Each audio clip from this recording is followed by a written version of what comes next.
Hello friends, welcome to my channel. ఈరోజు నేను ఒక కొత్త రెసిపీ ట్రై చేశానండి.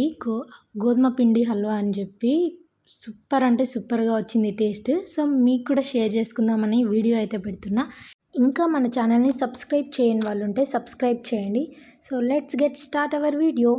సో ఈ స్వీట్ కోసం అయితే జస్ట్ 4 ఇంగ్రీడియంట్సే కావాలండి. 1 కప్పు గోధుమ పిండి అండ్ ఘీ, షుగర్, వాటర్. ఏ కప్తో అయితే తీసుకుంటామో సేమ్ ఇంగ్రీడియంట్స్ అన్నీ అదే కప్తో తీసుకోవాలండి. సో ఫస్ట్ అయితే ప్యాన్ పెట్టుకొని హీట్ అయిన తర్వాత 1 కప్పు గోధుమ పిండిని తీసుకొని వీడియోలో చూపిస్తున్న విధంగా కలుపుతూ త్వరగా వేపుకోవాలి. ఒక 5 మినిట్స్లో ఇది కంప్లీట్ అయిపోతుంది.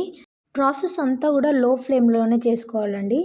నెక్స్ట్ ఏ కప్తో అయితే గోధుమ పిండి తీసుకున్నామో సేమ్ అదే కప్తో నెయ్యి వేసుకోవాలండి.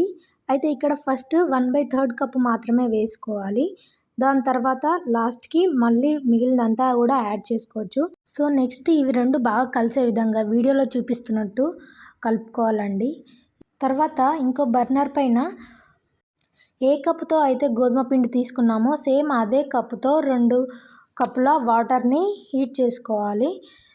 ఇక్కడ చూస్తున్నారు కదా, నెయ్యి అండ్ గోధుమ పిండి అయితే మంచిగా కలిసిపోయాయి.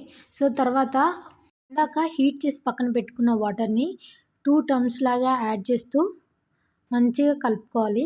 ఇదే టైంలో 1 కప్పు షుగర్ని కూడా యాడ్ చేయాలి.